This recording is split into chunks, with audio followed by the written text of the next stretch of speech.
Bapak Ibu akan mendapatkan diskon spesial, diskon terbaik bahkan sampai puluhan juta dan masih bisa nego sampai deal.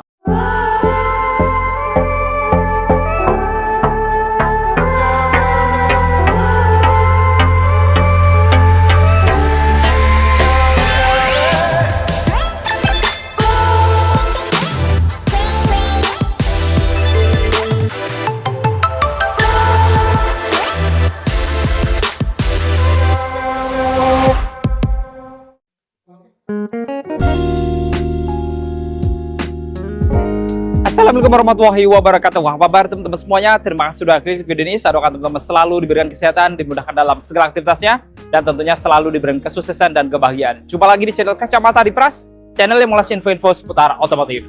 Di samping kita ada Mitsubishi Destinator, salah satu mobil SUV keluaran terbaru dari Mitsubishi ya. Dimana waktu mobil ini diluncurkan, itu benar-benar bisa sangat viral ya, karena banyak orang-orang yang menunggu segmen di kelas mobil ini. Dan yang menarik, mobil ini tuh juga langsung mendapatkan perhatian khusus, bahkan penjualan yang luar biasa, di mana penjualannya langsung masuk 10 besar untuk penjualan mobil terlaris baik di bulan November ataupun di bulan Oktober. Jadi ini adalah salah satu mobil yang sekarang tentunya juga menjadi populer walaupun masih terhitung baru. Dan pada video yang sebelumnya kita juga sudah bongkar seperti apa spek dan fitur-fitur semua tipe, kemudian kita juga sempat test drive juga. Dan pada video kali ini kita akan spesifik, kita akan langsung membongkar apa saja kekurangan dari Destinator dan apa saja kelebihannya. Untuk itu teman-teman nanti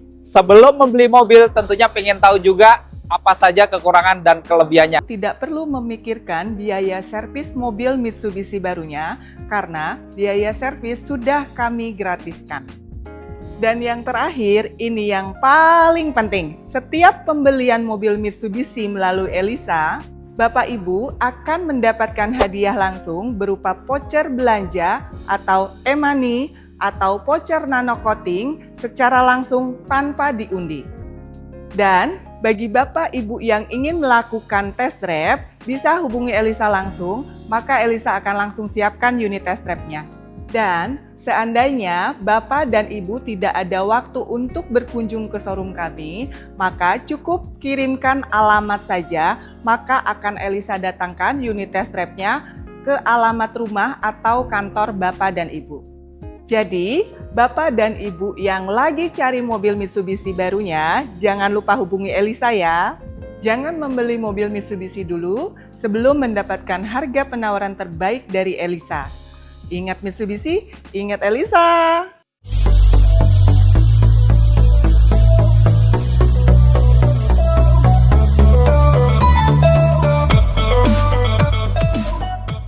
Ya, tadi kita sudah simak info promo-promo menarik dari Kak Elisa dari Mitsubishi Sun Motor Fatmawati. Jadi teman-teman yang butuh info seputar pembelian mobil Mitsubishi nanti bisa konsultasi sama Kak Elisa. Nomornya ada di bawah, di deskripsi juga kita lampirkan termasuk harga dari Destinator, harga Mitsubishi lain, bahkan kompetitor dari Destinator juga ya. Oke, kita langsung bongkar apa saja sih kekurangan dan kelebihan dari Mitsubishi Destinator menurut Kacamata Adipras. Kita bongkar dari desainnya terlebih dahulu. Secara desain, untuk Kacamata Adipras sendiri sebenarnya ini cukup netral ya. Dimana ngomongin desainnya ini kita bilang tidak jelek, tapi kita bilang bagus banget juga tidak. Teman-teman juga banyak memandang bahwa desainnya ini mengadopsi mobil expose yang digedein. Ada juga yang agak nanggung bilangnya gitu ya. Nah ini tergantung persepsi teman-teman suka atau tidak, tapi ini adalah desain terbaru dari Mitsubishi. Memang sekilas ini kayak expose yang dibesarkan gitu ya, tapi sebenarnya mobil ini memiliki dimensi yang jauh lebih besar, yaitu dia memiliki panjang di 4680 mm, lebar di 1840 mm, dan tinggi di 1780 mm. Jadi memang secara dimensi lebih besar daripada mobil-mobil low SUV. Dan kalau sekilas kita amati, sebenarnya kalau menurut pengamatan Kacamata Adipras, ini sekilas justru malah mirip Hyundai Palisade ya, baik dari depan, samping, belakang itu sedikit ada kemiripan. Dan kalau dibandingkan dengan X-Force, sebenarnya saya malah lebih suka dengan desain dari X-Force karena dia itu bentuknya itu ngepas gitu ya. Kelihatan dinamis, kelihatan memang SUV hatchback yang cocok dengan desain ini gitu ya. Tapi desain dari Destinator pun ini nggak jelek ya, karena sekilas kalau teman-teman amati ada kemiripan-kemiripan dengan Hyundai Palisade yang model lama. Kemudian untuk harganya ya, untuk harganya ini cukup menarik. Ngomongin Destinator ini dia dibanderol harga mulai dari tipe termurahnya di 385 jutaan dan untuk tipe termahalnya di 495 jutaan. Jadi Mitsubishi Destinator ini mengisi kekosongan ya, ruang yang kosong di antara mobil low SUV atau low MPV. Kalau misalkan mau naik kelas, mungkin seharusnya kalau dulu harus naik ke Pajero atau mungkin ke Fortuner yang mungkin gap harganya dari low SUV ke Pajero itu terlalu jauh, maka banyak orang yang ngambil mungkin Innova Reborn atau Innova Zenith yang mungkin harganya di tengah-tengah dari dua mobil tadi gitu ya. Namun sekarang Mitsubishi mengeluarkan Destinator ini adalah satu alternatif untuk mendapatkan pasar di kekosongan itu. Artinya secara harga ngomongin mobil Jepang ini sangat pas gitu ya, nggak terlalu mahal. Jadi memang ini harga yang cocok untuk Destinator dan ini akan menjadi salah satu kelebihan dari si Destinator ini sendiri. Sekarang kita bongkar untuk mesinnya ya. Untuk mesin ini cukup menarik ya, dimana ngomongin Destinator ini dibekali dengan mesin bensin 1500 cc turbo yang memiliki tenaga di 163 PS dan torsi di 250 Nm. Jadi ngomongin mesinnya cukup powerful ya. Tapi misalkan dibandingkan dengan kompetitornya seperti Chery Tiggo 8 Premium, itu dia memiliki tenaga yang lebih besar di 186 PS, termasuk Innova Hybrid juga sama 186 juga.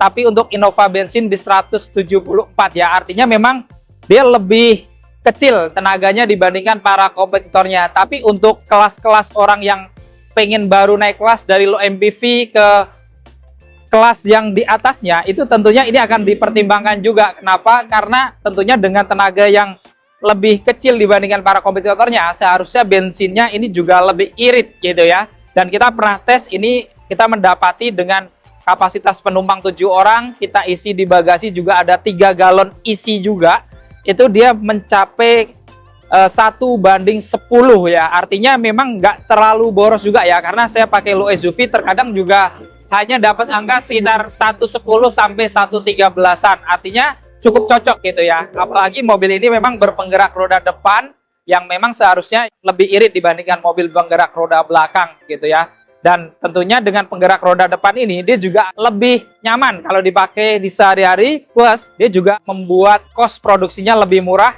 sehingga kalau teman-teman lihat harganya tadi ya, kita ngomongin mobil Jepang, ini jadi harganya sangat kompetitif gitu ya, karena berpenggerak roda depan. Sekarang kita bongkar untuk kekurangan dan kelebihan dari fitur-fiturnya sendiri ya. Kita mulai dari depan, dimana ngomongin Destinator ini yang tipe Ultimate terutama yang kita bahas ini ya, ini cukup worth it ya, karena dia harganya sekitar 465.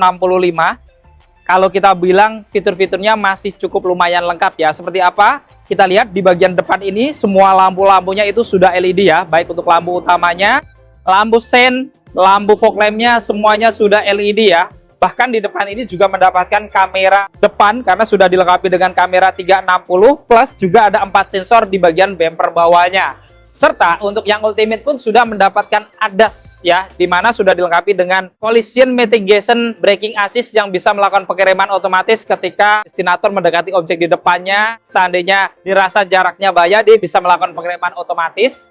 Kemudian dilengkapi juga dengan Adaptive Cruise Control, jadi pada saat kita hidupkan cruise control, saat ada mobil yang lebih lambat, dia bisa menurunkan kecepatannya otomatis untuk mengikuti kendaraan yang di depannya. Lalu dilengkapi dengan blind spot monitoring dan rear cross traffic alert yang akan memberikan peringatan ketika ada mobil yang ingin mendahului kanan kiri ataupun di bagian belakang kalau kita mau mundur gitu ya, yang di area blind spot.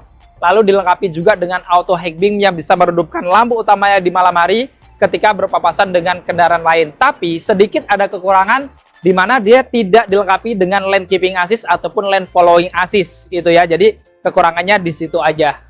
Lalu dari sampingnya ini juga dilengkapi dengan velg R18 two-tone polish ya. Ini tentunya juga menjadi kelebihan juga dengan profil ban di 225/55 yang sudah dilengkapi juga dengan rem cakram di depan, belakang pun juga sudah cakram yang tentunya sudah dilengkapi dengan ABS, EBD, VSI dan Hill Start Assist. Lalu di bawah pintu-pintunya juga dia mendapatkan body kit dan set body molding yang cukup lebar sehingga menambah karakter sporty dan macho dari samping. Handle pintunya juga dia sudah smart entry juga ya, karena kuncinya juga sudah keyless, baik untuk pintu kanan, di kiri gitu ya, semuanya bisa dibuka, ada tombol smart entry-nya.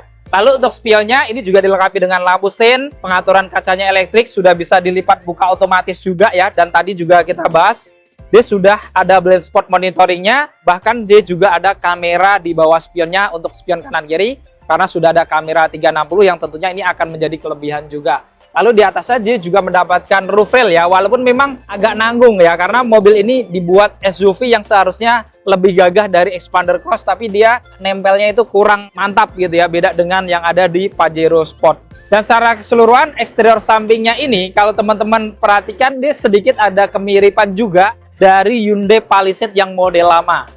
Lalu dari eksterior belakangnya juga dilengkapi dengan shark fin antena, ada roof spoiler dengan stop lamp yang kelihatan elegan juga, sudah LED. Bahkan kacanya pun sudah pakai kaca anti embun.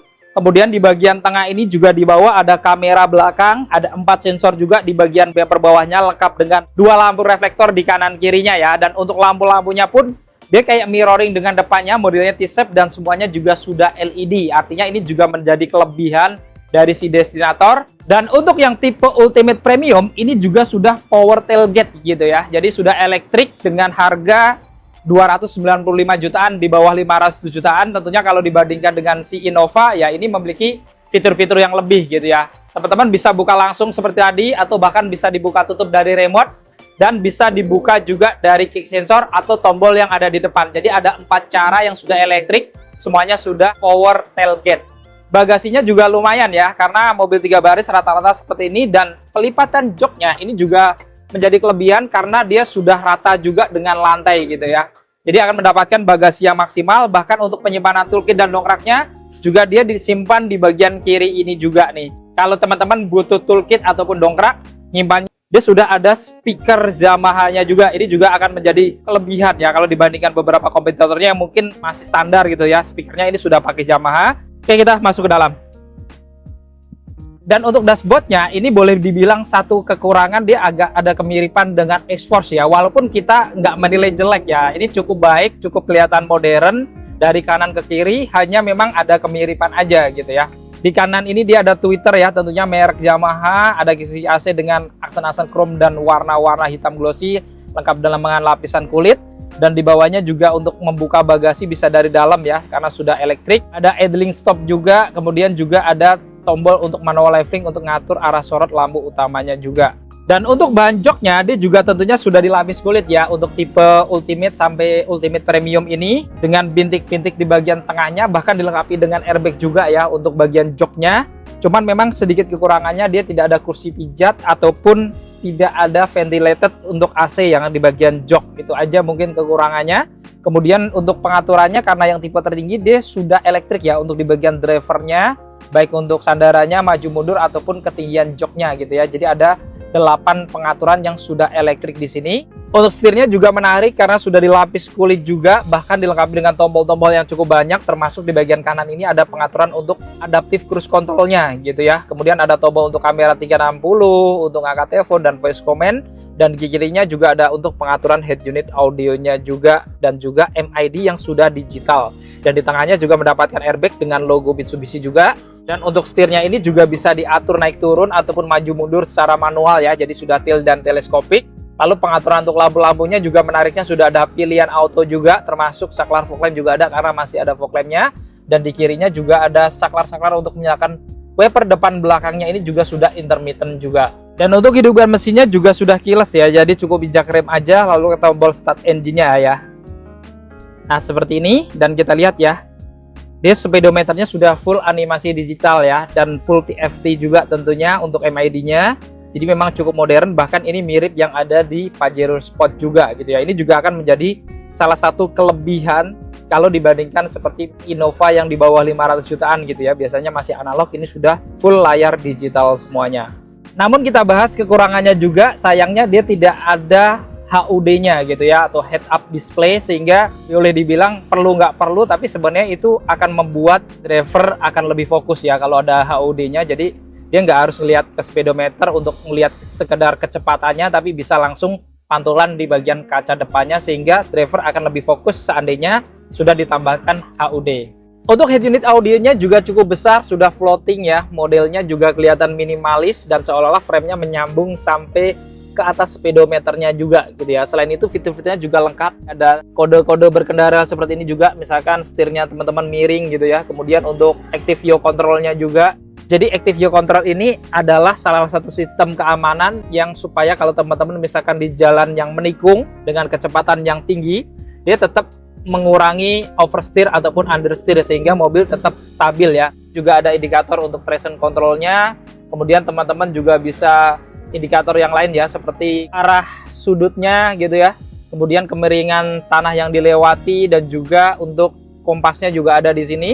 Kemudian responsibilitasnya juga dia ada juga skor di sini, bahkan ada driving score ini untuk menilai seberapa baik kita berkendara gitu ya. Berapa kali kita injak rem gitu ya. Kemudian skor dari nyetirnya seperti apa, semuanya ada di sini yang mungkin tidak ada di mobil-mobil lain ya. Walaupun nggak penting sebenarnya ya, tapi dengan adanya ini tentunya juga ini akan menjadi kelebihan juga gitu ya. Kemudian kalau teman-teman cari menu yang lain, dia juga cukup lengkap seperti Android Auto, Apple CarPlay, ada Weblink juga, ada audio short, multimeter. Bahkan mobil ini juga sudah dilengkapi dengan Mitsubishi Connect yang teman-teman kalau misalkan koneksikan dengan handphone gitu ya aplikasinya, teman-teman bisa tracking area mobil ini, perjalanannya kemana aja, atau mungkin bisa find my car, menemukan keberadaan mobil ini ya kalau misalkan lagi dipinjam gitu ya, atau misalkan lagi hilang. Jadi akan menjadi tracking GPS juga. Dan yang menarik lagi, teman-teman juga akan terkoneksi dengan layanan Mitsubishi Center juga gitu ya. Jadi kalau ada apa-apa teman-teman bisa hubungin juga lewat aplikasi. Selain itu teman-teman juga bisa hidupkan AC dan lain sebagainya gitu ya dengan Mitsubishi Connect ini. Ini juga tentunya akan menjadi salah satu kelebihan dari si Mitsubishi Destinator ini. Dan kalau teman-teman lagi rubah ke R atau mundur gitu ya, atau teman-teman melewati jalanan yang rusak, teman-teman juga bisa tampilkan kamera 360-nya ini ya. Dan ini juga dia sudah Full HD, jadi tangkapannya juga cukup bening dan jernih gitu ya. Lalu di tengah ini juga ada lapisan soft touch ya, sampai di bagian kiri ada laci juga tentunya ya, standar. Kemudian ada airbag juga untuk penumpang depan dan ada tweeter di kiri juga. Lalu di bagian tengahnya dia ada tombol untuk menyalakan lampu hazard serta kisi-kisi AC utamanya juga dengan list warna chrome dan warna hitam glossy. Dan untuk pengaturan AC-nya pun menariknya juga sudah digital ya. Bahkan dia sudah dual zone dan dia juga ada pilihan sinkronis dan mode arah semburannya bisa badan ke kaki juga. Tapi sedikit kekurangannya dia nggak ada air purifiernya aja gitu ya. Jadi secara fitur sebenarnya sudah lengkap, hanya memang tidak memiliki air purifier aja. Kemudian di bawah sini ada colokan-colokan juga, dia ada model Type-C, kemudian model Type-A, bahkan ada Pro Ultra cukup lengkap. Bahkan di bawah juga dilengkapi dengan wireless charger juga. Jadi sangat lengkap kalau teman-teman mau ngisi daya di handphonenya, pilihannya cukup banyak juga gitu ya. Untuk transmisinya sendiri dia tentunya CVT dan tuasnya modelnya seperti ini ya. Ada aksen-aksen warna hitam glossy dan berpadu warna chrome juga di kanan kirinya. Jadi di tengah ini memang kelihatan elegan, lengkap dengan rem tangan yang sudah elektrik dan dilengkapi dengan auto hold juga. Lalu tadi ada tombol start engine-nya, ada drive mode-nya ini juga cukup banyak, mulai dari normal, wet, gravel, tarmac gitu ya. Nah, tarmac ini kalau teman-teman misalkan di jalanan yang menikung pengen agak kencang gitu ya, akselerasinya pakai ini. Kemudian kalau misalkan lagi di lumpur juga ada pilihan mat. Jadi untuk mode berkendaranya pun sangat banyak gitu ya. Ini juga akan menjadi kelebihannya juga. Di sini juga ada dua cup holder, konsol boxnya cukup besar, dilapis kulit juga dengan box yang cukup gede dan dia juga cukup dalam, untuk penyimpanan sangat lumayan. Tapi kekurangannya dia nggak ada ventilated untuk AC-nya, jadi tidak ada pendingin untuk kalau teman-teman naruh minuman di dalam sini, atau tidak ada cool box-nya. Kemudian di bagian atas di sini juga spion dalamnya sudah auto dimming juga gitu ya, ada tombolnya di tengah. Lalu juga ada indikator untuk pemakaian seatbelt penumpang-penumpangnya sampai baris 3-nya. Lampu cabinnya juga sudah LED gitu ya, kanan kiri. Dan menariknya dia dilengkapi dengan panoramik dan sunroof yang bisa dibuka seperti ini. Sekali sentuh dia akan terbuka full untuk sunroofnya ya. Kalau teman-teman masih kurang lapang, bisa dibuka untuk panoramiknya seperti ini ya. Dan menariknya juga sudah elektrik gitu ya. Untuk tutupnya juga elektrik, baik untuk sunroofnya ataupun untuk tutup dari panoramiknya juga. Jadi ini tentunya juga akan menjadi salah satu kelebihan juga ya yang diberikan oleh si Destinator, terutama yang tipe Ultimate dan tipe Ultimate Premium. Lalu di kanan kiri sun visornya juga cukup besar ya, bahkan dilengkapi dengan kaca yang bisa dibuka tutup dan mendapatkan lampu tambahan yang sudah LED juga. Lalu di bagian kanan kiri, baik di penumpang depan ataupun driver, juga ada pegangan tangan yang sudah retract. Untuk seatbelt depannya juga sudah 3 titik penguncian proteksioner dan force limiter dengan headrest yang sudah adjustable juga ya. Dan tentunya jok depannya baik driver dan penumpang depan sudah ada airbag juga, plus juga di bagian pilar-pilar. Lalu di baris keduanya ini juga cukup menarik ya, dengan bahan jok yang tentunya sudah dilapis kulit kayak depannya, bahkan dilengkapi dengan 3 headrest yang sudah adjustable semuanya. Seatbeltnya juga ada 3 titik semuanya, termasuk tengahnya dari atas. Dan dia juga kalau teman-teman lagi sendiri atau berdua, juga dilengkapi dengan armrest yang bisa diturunin seperti ini, lengkap dengan 2 cup holder juga. Ada isofix juga, jadi fiturnya cukup lengkap. Bahkan di bagian depan juga dia ada table ya, kanan kiri bahkan dua-duanya lengkap dengan cup holder juga. Ada kantong-kantong di bawah juga, di tengah ini juga ada pengaturan untuk AC-nya yang sudah digital, lengkap dengan colokan 2 juga ya, model Type A dan Type C juga. Lalu di bagian door trimnya juga ada lapisan kulit, ada motif warna black glossy dan berpadu warna silver, dan juga speakernya tentunya pakai merek Yamaha juga ya. Dan di atas ini dia juga ada pegangan tangan retract, ada blower AC belakang juga, bahkan yang mungkin tidak dimiliki sama si Innova gitu ya untuk yang harga. Nah, tadi kita sudah membongkar apa saja kekurangan dan juga kelebihan dari Mitsubishi Destinator tipe Ultimate Premium yang merupakan tipe terlarisnya. Jadi teman-teman sudah tahu ya kira-kira apakah memang ini adalah mobil yang teman-teman cari atau seperti tadi teman-teman masih kurang suka. Nah, nanti teman boleh komentar di bawah ya, kira-kira alasannya apa, kenapa suka, kenapa nggak suka. Dan buat teman-teman yang berminat untuk memiliki Mitsubishi Destinator ini, teman-teman nanti bisa konsultasi langsung ke Kak Elisa. Nomornya ada di bawah, bisa langsung dijapri. Kira-kira teman-teman pengen tahu apakah di akhir tahun ini bisa mendapatkan potongan harga, atau kalau teman-teman misalkan pengen hitungan kredit juga boleh konsultasi, atau bahkan teman-teman pengen test drive dulu gitu ya, nyobain rasa berkendaranya, langsung aja hubungin Kak Alisa, langsung hubungi di nomor yang ada di bawah. Nah, cukup sekian untuk video kali ini. Jika video ini bermanfaat, jangan lupa untuk share video ini dan dukung channel ini dengan cara klik tombol like, klik tombol subscribe dan nyalakan loncengnya agar teman-teman selalu dapat notifikasi video-video terbaru dari Kacamata Dipras. Segala konten dan isi dari video ini berupa sumber dari Kacamata Dipras. Jika ada kekurangan atau kesalahan, mohon dimaafkan dan silakan menuliskan di kolom komentar. Saya Dipras pamit undur diri. Sampai ketemu di video-video yang akan datang. Wassalamualaikum warahmatullahi wabarakatuh.